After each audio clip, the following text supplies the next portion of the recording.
বাড়া আজকে তোমরা জিতে এমন ভাব শুরু করছো, মনে হচ্ছে কাপ তোমরা পেয়ে গেছো।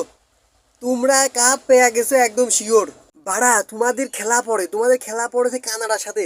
কানাডার মতো কুমা দলের সাথে খেলা পড়লে তো তোমরা জিতবাই। আমাদের যদি কানাডার সাথে খেলা পড়তো, আমরা নিচেই 10টা গোল দিতাম। তোমরা কয় গোলে যেতেছো?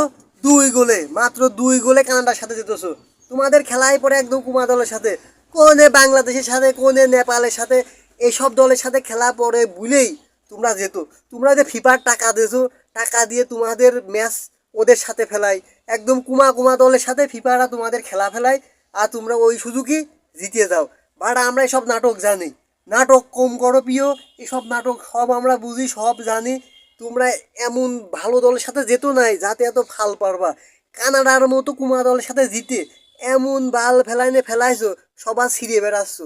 সবার রাস্তাঘাটে পালি, এই ফেসবুকিতে ঢুকাই যাচ্ছে না, পালি মনে হয় যে কপাত করে পালি ব্রাজিল প্লেয়ার ধরে মারি ফেলা দিবা। কপাত করে পালি এই ব্রাজিল যারা সাপোর্ট করে এদের মনে হয় তোমরা মারি ফেলা দিবা।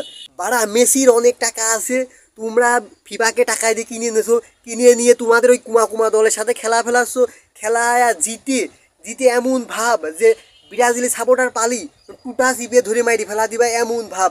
তোমরা যে কি পারো সেটা আমরা জানি। ইদানিং আসে এইরকম রাজনীতিক কায়দায় কিছু ম্যাচ জিতে তোমরা খুব সিঁড়ি ফেলা দিছো, সেটা আমরা জানি। এই ইতিহাস ইতিহাস জানি, তারপরে ব্রাজিলের সাথে কথা বলতে আসবা। এই আর্জেন্টিনার আর ব্রাজিলের কোনো রকম দুটোকে মিলানোর চেষ্টা করবা না। কারণ কোথায় আকাশ সমান সম্মান ব্রাজিলের, আর কোথায় জমিন সমান সম্মান আর্জেন্টিনার। তারপরে দুইজনার সমান হওয়ার পরে তারপরে ব্রাজিলের সাথে কথা বলতে আসবা। তোমরা খুব সেরা সেরা, সেটা আমরা জানি। এই নাটক কম করো প্রিয়, এসব নাটক আমরা বুঝি বাড়া।